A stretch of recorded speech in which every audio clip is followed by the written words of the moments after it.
आज हम नए चैप्टर की शुरुआत कर रहे हैं जिसका नाम है मूविंग चार्जेस एंड मैग्नेटिज्म। ये एक पूरी यूनिट मानी जाती है मैग्नेटिज्म की। आगे EMI, मूविंग चार्जेस, पता नहीं मैग्नेटिज्म के कई चैप्टर आएंगे। उसका पहला चैप्टर है हमारा मूविंग चार्जेस एंड मैग्नेटिज्म। हम इसमें सारा मैग्नेटिक फील्ड और properties of magnetic field, calculation of magnetic field and any point, ये वो लपड़ू शपड़ू बहुत सारे टॉपिक पढ़ना। अच्छा बड़ा चैप्टर है लाइक करंट, इलेक्ट्रिसिटी। तो आओ उस चैप्टर की शुरुआत करते हैं। तो शुरुआत करते ही पेन खराब निकला, कोई बात नहीं, नया ले लेंगे।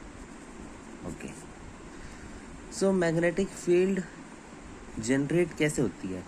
आपने 10 क्लास में बेसिक पढ़ा हो कि ये वायर है, जैसे कि मान लो करंट ऐसे फ्लो हो रहा है तो इसके चारों ओर मैग्नेटिक फील्ड ऐसे जनरेट होगी, ऐसे सर्कुलर लूप्स में। इसे क्या कहते हैं हम, लूप्स। ये लूप्स है हमारे। तो ये वायर है, इसके अराउंड मैग्नेटिक फील्ड जनरेट होगी। अब उसकी डायरेक्शन कैसे निकालते थे, आपको याद है? Right hand thumb rule use करते थे कि करंट की डायरेक्शन में अपना थंब रखें ऐसे और फिंगर्स को करें कर्ल ऐसे। फिंगर्स को हम कर्ल कर रहे थे, मतलब कैसी डायरेक्शन आ रही है, यहाँ से अंदर और यहाँ से बाहर। तो मतलब मैग्नेटिक फील्ड कुछ ऐसे रोटेट कर रही है, ऐसे ऐसे, ऐसे जा रही है, ऐसे आ रही है, ऐसे जा रही है, ऐसे आ रही है। ये हो गया magnetic field around current carrying conductor.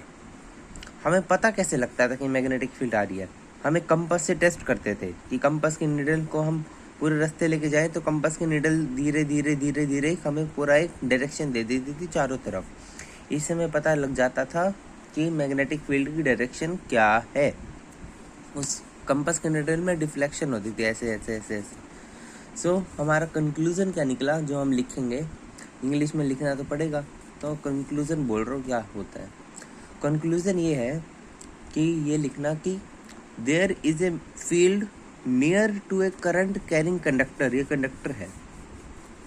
When in which when magnetic field material are placed, magnetic field material यानी कंपास प्लेस किया गया तो उस पर एक फोर्स एक्सर्ट किया गया उसकी नीडल पे। दिस फील्ड और region is called magnetic field. इतनी बात समझ में आई? ये बिल्कुल बेसिक चैप्टर का आपने शुरुआत कर दी, बिल्कुल 10th क्लास वाली बातों से। अब कुछ important points related to directions. अगर आपको इस चैप्टर में डायरेक्शंस नहीं आता, क्रॉस प्रोडक्ट नहीं आता, थंब रूल नहीं आता, क्रॉस प्रोडक्ट खासकर नहीं आता जो आपने 11th में पढ़ा है वेक्टर्स में, तो ये चैप्टर आपके हाथ से चला जाएगा, तो पूरी यूनिट ही हाथ से चली जाएगी। ये यूनिट का मोल बताऊँ क्या है? डायरेक्शंस। आपने डायरेक्शंस में गलती करी, चैप्टर आसान है पर डायरेक्शंस बच्चों को फंसा देती है। चैप्टर में ज़्यादा कुछ नहीं है, सिर्फ डायरेक्शंस का खेल है। हर न्यूमेरिकल में डायरेक्शन लगेगी। अगर आपके डायरेक्शन में इधर उधर हो गया, सवाल का आपका रिजल्ट ही नहीं आएगा। आप बिल्कुल ठीक कैलकुलेशन कर रहे होगे ना, तब भी आपका रिजल्ट नहीं आएगा अगर आपने डायरेक्शंस में पंगा कर दिया तो आओ अभी कुछ कोऑर्डिनेट एक्सिस के बारे में बताता हूँ, इसका क्या फंड है। ये हमारा एक्स प्लेन है, 3 डायमेंशनल, आपने पढ़ा होगा। ये हमारा वाई प्लेन है एंड ये हमारा जेड प्लेन है। ये तीनों आपस में परपेंडिकुलर होते हैं, तीनों प्लेन, इतना भी पता है। अब एक रिप्रेजेंटेशन की बात कर रहा हूँ मैं, एक बहुत ज़्यादा इंपॉर्टेंट रिप्रेजेंटेशन जो पूरे मैग्नेटिज्म में चलेगी, डॉट और क्रॉस। ये आपने शायद वेक्टर में किया होगा, जितना मेरे को पता है ये वेक्टर में पढ़ाया जाता है, डॉट और क्रॉस। डॉट का मतलब होता है बाहर, बाहर की साइड, और क्रॉस होता है अंदर की साइड, अंदर की तरफ। बाहर की तरफ लिखना चाहिए, साइड वही तरफ हो गया, ये होता है अंदर की तरफ।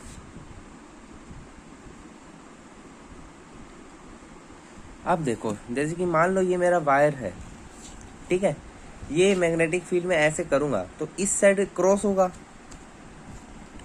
अगर मेरा ये मान लो ये वायर है, यहाँ पे मुझे करंट ऐसे जा रहा है आई, तो मैं यहाँ पे इसको ना लिख करके अपने इस स्टाइल में लिखूंगा कि मैं ऐसे यहाँ पे करंट की डायरेक्शन में थंब करूंगा और ऐसे ऐसे करूंगा। मतलब यहाँ से मैग्नेटिक फील्ड बाहर आ रही है और यहाँ से अंदर जा रही है, तो मेरा रिप्रेजेंटेशन कैसा होगा? ये cross cross cross cross cross cross, यहाँ पे dot dot dot dot dot dot dot dot dot. मतलब यहाँ से मैग्नेटिक फील्ड लाइंस बाहर आ रही है, यहाँ से अंदर जा रही है। इसकी रिप्रेजेंटेशन ये है।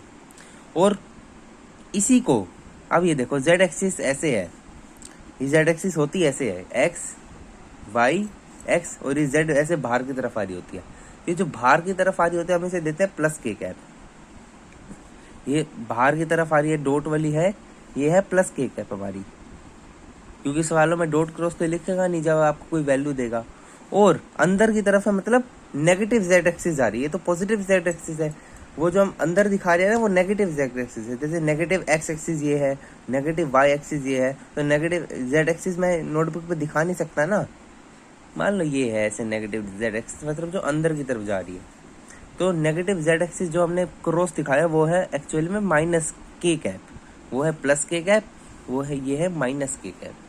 ये है इस चैप्टर में थोड़ा बहुत प्लस माइनस के कैप का थोड़ा सा ज्ञान। अब आओ और कुछ पढ़ते हैं।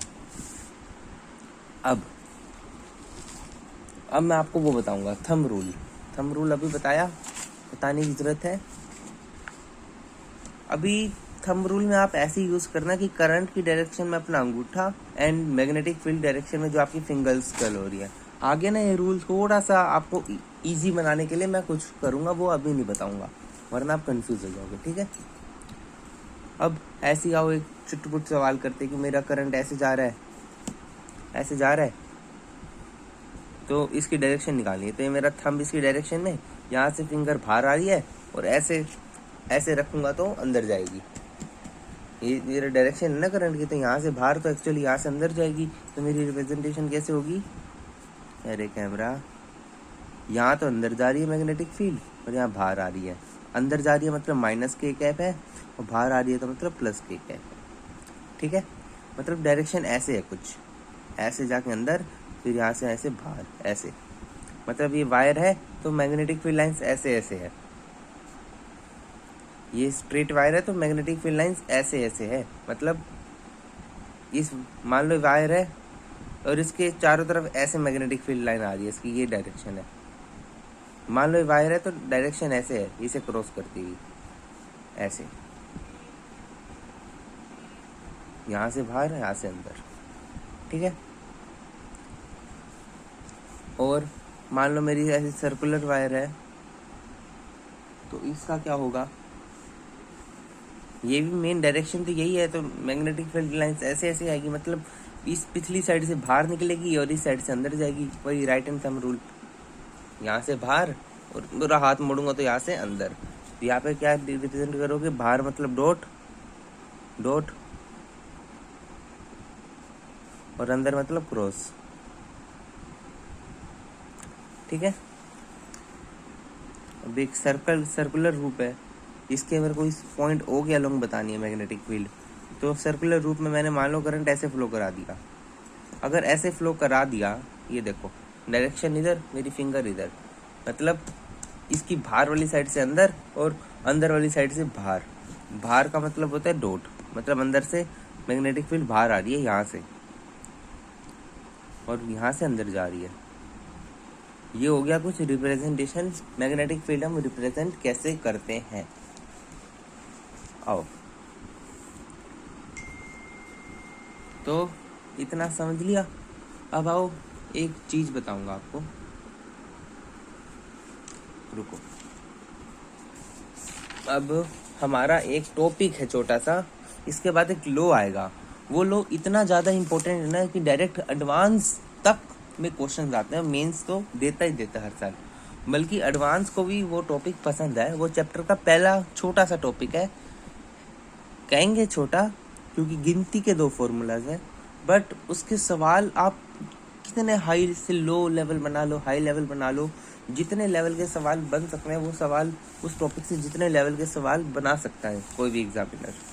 तो उस टॉपिक का नाम बायो सेवर्ट लॉ है। बट उससे पहले आपको एक छोटी सी टर्म के बारे में जानना इम्पोर्टेंट है, जिसका नाम है current element.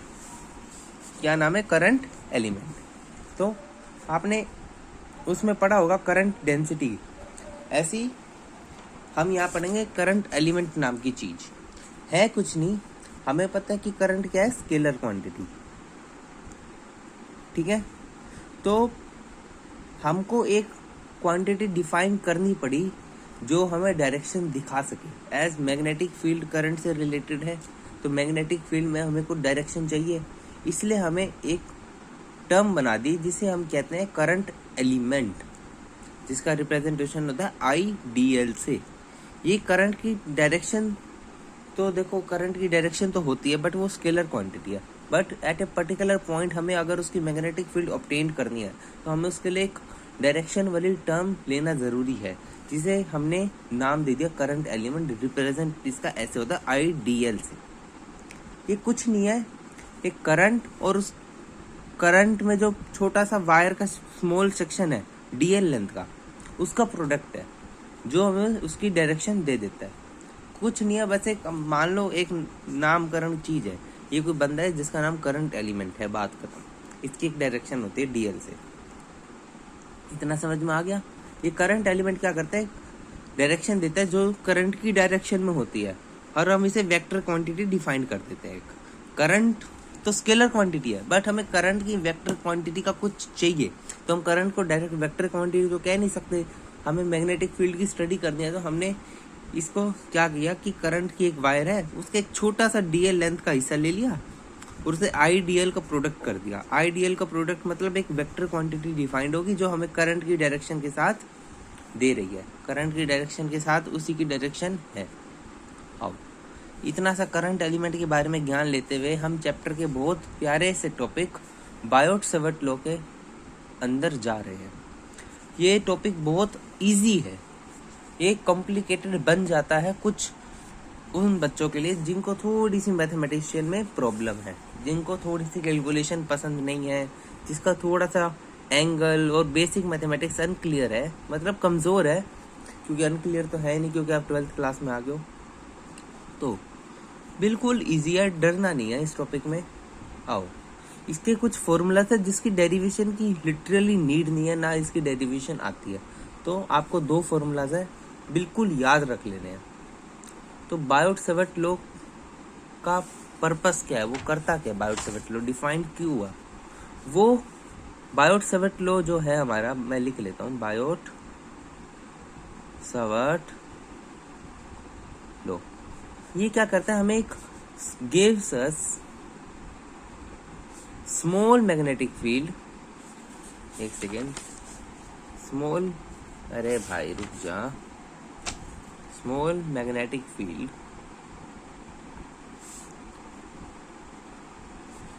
Due to a current element, एक छोटे से करंट एलिमेंट की हमें स्मॉल मैग्नेटिक फील्ड दे देगा, ठीक है, due to a current element.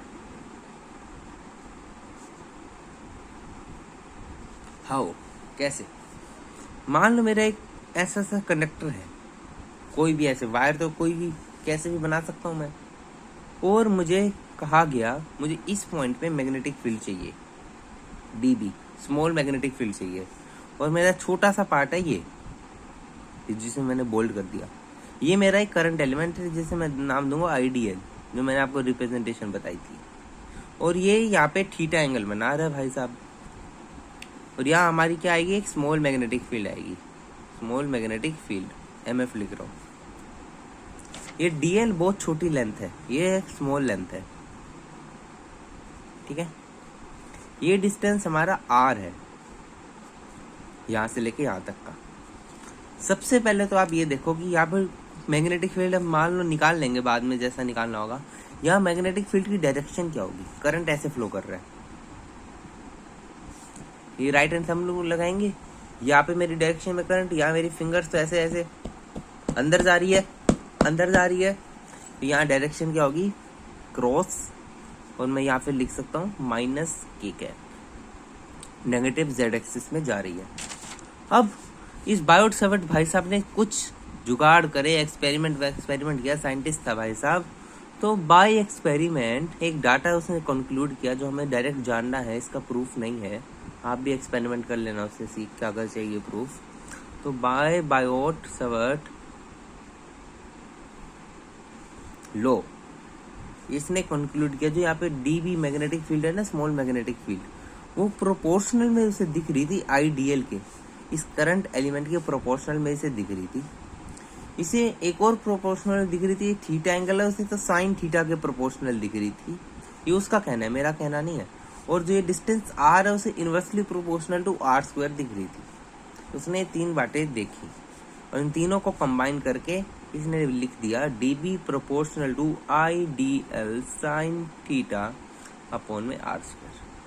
अब ये प्रोपोर्शनैलिटी का कांस्टेंट उसने हटा के यूज किया, dB बराबर म्यू नॉट अपॉन 4 पाई, ये इसका एक पूरा कांस्टेंट था, into IDL sine theta upon में R स्क्वायर। ओके, अब यहाँ पे म्यू नोट क्या है भाई साहब?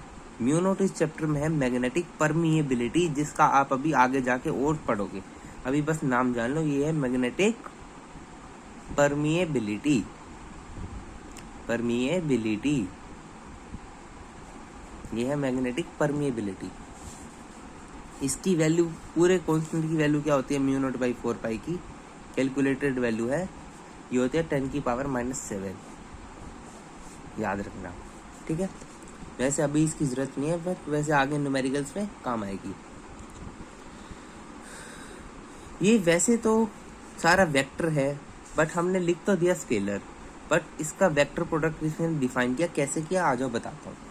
इसने क्या किया, देखो DL साइन थीटा लिखा है, DL साइन थीटा। हम अगर A क्रॉस B करते तो हम क्या लिखते थे? AB साइन थीटा, मानते हो? ऐसे ही ये क्या था, ये एक्चुअली में था dB वेक्टर बराबर, जब हमें इसकी डायरेक्शन चाहिए तो मैग्नीट्यूड है, इस मैग्नेटिक फील्ड का है तो मैग्नीट्यूड है, हमें डायरेक्शन चाहिए तो हमें क्या लिखना पड़ेगा? Mu naught I into DL cross R vector, क्योंकि ये है ना, इसे आप याद रखो, अपॉन में 4 पाई R क्यूब, ये इसका डायरेक्शन के लिए है और इसका मैग्नीट्यूड के लिए है। ये बहुत कम यूज होता है, ये सबसे ज्यादा यूज होता है, तो आपको डायरेक्ट रिजल्ट याद रखना है, mu naught by 4 pi IDL sine theta upon R square. और ये कहाँ से आया sign theta upon R square? आप इसे खोल देना तो ये आएगा DL R साइन थीटा। अब R से R क्यूब कट जाएगा तो यहाँ पे आ जाएगा 4 pi R square, 4 pi R square, और ऊपर आ जाएगा DL साइन थीटा। R तो कट गया इसलिए ये यहाँ से आया, एक्चुअल में ये था, ठीक है। अब इसकी एप्लीकेशन क्या है? बायोट-सैवर्ट लॉ, अभी बताया। बायोट-सैवर्ट लॉ हमें क्या देता है? स्मॉल मैग्नेटिक फील्ड की वैल्यू देता है due to small current element. छोटे से करंट एलिमेंट की वजह से हमें स्मॉल मैग्नेटिक फील्ड देगा at any point, because r तो हम कुछ भी ले सकते हैं, हमारी मर्जी है। अब आओ, इसके ना कुछ फॉर्मूलाज है, कुछ टर्म्स एंड कंडीशंस है फॉर अलग अलग चीज। जैसे कि मैं मान लूं कि एक इनफाइनाइट वायर है, इसके भी फॉर्मूले की डेरिवेशन की नीड बिल्कुल भी नहीं है। एक इनफाइनाइट वायर है, यहाँ से भी इनफाइनाइट है, यहाँ से भी इनफाइनाइट है, ठीक है। सो नहीं, ये सिंपल वायर है, इनफाइनाइट वायर नहीं है, ये सिंपल स्ट्रेट वायर है। मैंने आपसे पूछ लिया यहाँ मैग्नेटिक फील्ड की वैल्यू क्या होगी। हम ड्राइंग के लिए बना रहे हैं, यहाँ मान लो सपोज ये देंगे आपको, यहाँ पे ये कौन सा एंगल बना रही है? थीटा, यहाँ बना रही है θ1, यहाँ बना रही है θ2। एक क्वेश्चन में मेंशन रहेगा, तो आपको इस पॉइंट के अलोंग मैग्नेटिक फील्ड बतानी है, अगर मेरा करंट I ऐसे फ्लो कर रहा है। अब इसका एक फॉर्मूला होता है, यहाँ पे जो मैग्नेटिक फील्ड आएगी उसका फॉर्मूला डायरेक्ट आपको याद रखना है। मैं आपको 2 फॉर्मूला बताऊंगा, एक सर्कुलर के लिए और एक स्ट्रेट वायर के लिए। तो आपको इसका डायरेक्ट याद रखना है formula, mu naught I upon में 4 पाई R इंटू में साइन θ1 प्लस साइन θ2। बिल्कुल कड़क फॉर्मूला, याद रखना, बिल्कुल हैंड टू हैंड सबसे ज़्यादा यूज होगा ये फॉर्मूला। और एक और अभी जो मैं आपको बताऊंगा वो क्या है, ये पहला formula mu naught I by 4 pi R sine θ1 plus sine θ2। फिर से बोलो, mu naught I by 4 pi R into sine θ1 plus sine θ2, sine θ1 sine θ2 mu naught by 4 pi R, mu naught I by 4 pi R sine θ1 plus sine θ2। ये हो गया formula, okay. अब आओ कुछ cases के बारे में बात करें। स्पेशल केसेस इसी के, इसमें भी दो या तीन फॉर्मूला आएंगे, उनको आपको बस याद रख लेना है। वैसे याद ना भी रखो तो जो मैंने आपको पहले वाला फॉर्मूला बताया ना उसे याद रख लेना प्लीज, बहुत हो जाएगा। पहला केस है इनफाइनाइट वायर, मतलब ये डॉट डॉट डॉट डॉट करके वायर आई और ये डॉट डॉट डॉट डॉट करके चली गई। तो आप ये सोचो अगर ये वायर बिल्कुल इन्फिनिटी पे जा रही है तो इस पॉइंट के अलोंग ये बहुत ज़्यादा मैक्सिमम एंगल बनाएगी जो कि होगा 90 डिग्री का, बिकॉज ये बहुत दूर से आप ऐसे ड्रॉप मारोगे लगभग बहुत बड़ा एंगल आएगा। तो हम इससे मान के चलते हैं 90 डिग्री का एंगल एक इनफाइनाइट वायर का एंड बनाएगा। तो θ1 भी 90, θ2 भी 90। आप उस पुराने वाले फॉर्मूले में रख दीजिए। क्या था फॉर्मूला हमारा, मेरे साथ बार बार इस फॉर्मूले को लिखना, घर पे आप इसे 4 बार 5 बार लिखना तो आपको याद हो जाएगा। sin θ1 प्लस sin θ2, अब θ1 90, θ2 भी 90, sin 91 sin 91, तो ये हो गया 2 से यहाँ पे 2 कटा तो इनफाइनाइट वायर के केस में मैग्नेटिक फील्ड क्या वैल्यू आ गई, μ0I/2πr। अगर आप महान लेजेंड हो याद करने में तो आप इसे भी डायरेक्ट याद रखो, जब भी आपको किसी भी डायग्राम में इनफाइनाइट वायर दिखे तो उस वायर की वजह से मैग्नेटिक फील्ड डायरेक्ट लिख देना μ0I/4πr। अब भाई डायरेक्शन क्या लिखे, मान लो करंट ऐसे जा रहा था इससे। इस चैप्टर में भाई डायरेक्शन बहुत ज़्यादा इंपॉर्टेंट है, रूल आती है बच्चों को लिटरली डायरेक्शन। थंब पकड़ो अपना, उंगली ये देखो, इस पॉइंट के अलोंग कहाँ जा रही है मैग्नेटिक फील्ड, अंदर जा रही है, तो क्या होगा -k है। अगर आपने बायोट सेवर्ट लॉ में भी डायरेक्शन छोड़ दी तो बायोट सेवर्ट लॉ भी नहीं होगा। आगे चैप्टर तो छोड़ो, चैप्टर का पहला जो टॉपिक है बायोट सेवर्ट वो भी नहीं होगा बिना डायरेक्शन के, वो भी बस थंब रूल वाली डायरेक्शन आपको बहुत अच्छे करने से आनी चाहिए, ठीक है। अब नेक्स्ट केस बता रहा हूँ आपको मैं बायोट सेवर्ट लॉ में, कौन सा, semi infinite wire. Semi infinite wire मतलब एक साइड से वायर फाइनाइट है और दूसरी साइड से इनफाइनाइट है। मतलब मैंने अगर इस पॉइंट के अलोंग पूछ लिया आपसे, ठीक है, तो क्या होगा, यहाँ तो एंगल बन रहा है 0, θ1 तो हो गया 0, क्योंकि इस पॉइंट के अलोंग पूछ रहा हूँ तो कोई एंगल नहीं बनेगा। बट जो सेमी इनफाइनाइट वायर है वो बहुत दूर तक है तो वो इस पॉइंट के अलोंग वही 90 वाला एंगल बना देगी। तो θ2 क्या हो गया हमारा 90, θ1 0, θ2 90, इस फॉर्मूले में टिका दो। यहाँ पे sin 90 0, नहीं sin 91 और sin 0 0, तो यहाँ पे सिर्फ 1 आएगा, तो 1 इंटू दिस तो वही सेम आ जाएगा। तो b यहाँ पे क्या आ जाएगी, sin 90 प्लस sin 0 मतलब 1, ये पूरा ब्रैकेट 1, तो μ0I/4πr इंटू 1, मतलब यही का यही आ जाएगा।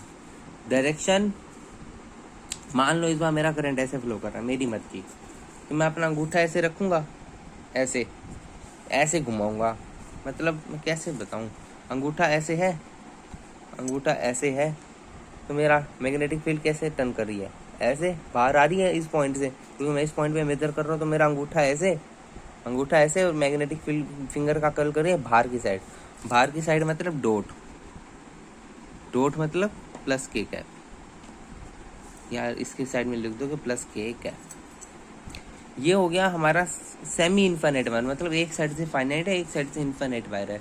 तो बस आप इतना याद रख लो, इनफाइनाइट वायर में दोनों एंगल होते हैं 90 और सेमी इनफाइनाइट में एक एंगल होता है 90 और एक होता है 0। बस इतना याद रखना है और इस फॉर्मूले में पुट करना है। मैं तो ये भी नहीं कह रहा आप ये इसके रिजल्ट याद रखो, अगर आप महान लेजेंड हो तो आप याद रख लो। अगर आप वैसे याद रखने की जरूरत नहीं, जब आप क्वेश्चंस की प्रैक्टिस करोगे ना तो एक क्वेश्चन में एक वायर 3-4 बार भी आ सकती है, 5 बार 6 बार भी आ सकती है एक सिंपल वायर, तो आपको निकालते याद निकालते आपको याद हो जाएगा परमानेंट। अब आते हैं सर्कुलर आर्क,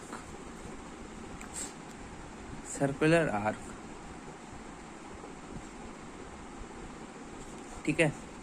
सर्कुलर आर्क, उसकी मैग्नेटिक फील्ड कैसे निकालेंगे, मान लो सर्कुलर आर्क है तो मैं इस पॉइंट के लोग मैग्नेटिक फील्ड पूछ रहा हूँ, तो यहाँ पे dot dot dot dot line बनाओगे, आपको ये एंगल देखना है, ये आपको एंगल गिवन होगा, मान लो ये थीटा है, तो आपका एक डायरेक्ट फॉर्मूला, इसे भी आपको याद नहीं रखना, ये यहाँ से लेके आता का रेडियस r है, ठीक है। यहाँ भी ये जो r ले रहे थे हम, ये क्या है, ये वाली डिस्टेंस है जिस पॉइंट से जिस पॉइंट तक निकालना है, ठीक है। तो इसका भी डायरेक्ट फॉर्मूला है, आप याद रखो, magnetic field at point O बराबर μ0I/2 पाई नहीं आता इसमें 2r इंटू थीटा बाई 360। जो भी थीटा है उसे 360 से भाग करो और mu naught I by 2r से गुना कर दो, आपका आ जाएगा। अगर थीटा डिग्री में है तब ये, अगर रेडियन में दे रखा थीटा तो थीटा बाई 2 पाई कर देना। पाई से पाई फिर कट जाएंगे, फाइनाइट वैल्यू आ जाएगी ना। या फिर थीटा पाई को जो आपको रेडियन में दे रखा होगा उसे एंगल में कन्वर्ट करके यूज कर लेना, जो आपका मन करे। बात बराबर है। ये मैंने बेसिक इंट्रोडक्शन चैप्टर का दिया और बायोट-सावर्ट लॉ के कुछ फॉर्मूलाज बता दिए। नेक्स्ट क्लास में इसके ऊपर बहुत सारे सवाल करेंगे। पहले बेसिक सवाल करेंगे, फिर धीरे धीरे लेवल बढ़ाएंगे, मेंस लेवल जाएंगे, मेन से इरोडोव तक चले जाएंगे। इरोडोव कर लिया तो फिर एक एडवांस का धासु क्वेश्चन करेंगे, फिर थोड़ा हाई लेवल पकड़ेंगे इरोडोव का, फिर इस टॉपिक को समाप्त कर देंगे। तो अगले के 2 लेक्चर और लगेंगे बायोट-सावर्ट लॉ पे, क्योंकि बहुत बड़ा टॉपिक है एंड समझाने लायक टॉपिक है। अभी मैंने आपको बस फॉर्मूला बताए, इस फॉर्मूलों को अपनी जबान पे रख लो। पहला फॉर्मूला स्ट्रेट वायर, सिंपल वाला स्ट्रेट वायर के लिए, mu naught I by 4 pi r into sine theta 1 plus sine theta 2। इस फॉर्मूले से हमने 2 बातें निकाली। अगर इन्फिनिट वायर है ऊपर भी नीचे भी तो दोनों एंगल 90 हो जाएंगे। अगर पुट करेंगे तो हमारा mu naught I by 2 pi R आ जाएगा। हमने फिर एक और बात निकाली, सेमी इन्फिनिट वायर, एक वायर इन्फिनिट है और एक सेमी है, तो एक एंगल 90, एक एंगल 0, उसका फॉर्मूला आएगा mu naught I by 4 pi r. फिर हमने एक नया फॉर्मूला निकाला क्या, इसे याद रखना, डेरिवेशन बिल्कुल भी इम्पोर्टेंट नहीं है, ना कहीं आती। तो सर्कुलर आपकी मैग्नेटिक फील्ड का फॉर्मूला क्या है, mu naught I by 2r, पाई नहीं आता इसमें, ध्यान से, कभी कभार गलती होती है। Mu naught I by 2r theta by 360, अगर थीटा दे रखा डिग्री में, नहीं दे रखा तो थीटा बाई 2 पाई, अगर रेडियन पाई की फॉर्म में थीटा दे रखा है तो ये गिनती के 2 फॉर्मूले एंड हल्का सा इंट्रोडक्शन चैप्टर का मैंने आपको दे दिया। मैं फिर से कह रहा हूँ, अगर आपके क्रॉस प्रोडक्ट नहीं आता, डायरेक्शंस नहीं आते, 11th में आपने वेक्टर का कमज़ोर है तो उसे कृपया करके ढंग से पढ़ के आए, बिकॉज अगर डायरेक्शंस में फंस गए इस चैप्टर में तो कोई नहीं बता सकता। महाप्रभु मतलब ऊपर से ब्रह्मा जी भी आके आपको ये चैप्टर नहीं करा सकते अगर आपको डायरेक्शंस नहीं आती तो। ठीक है, तो बेसिक इंट्रोडक्शन चैप्टर का हो गया फर्स्ट लेक्चर। हम अगले 2 लेक्चर में बायोट-सावर्ट लॉ पे खूब प्रैक्टिस करेंगे, उसके बाद हम चले जाएंगे नेक्स्ट चैप्टर के टॉपिक पर।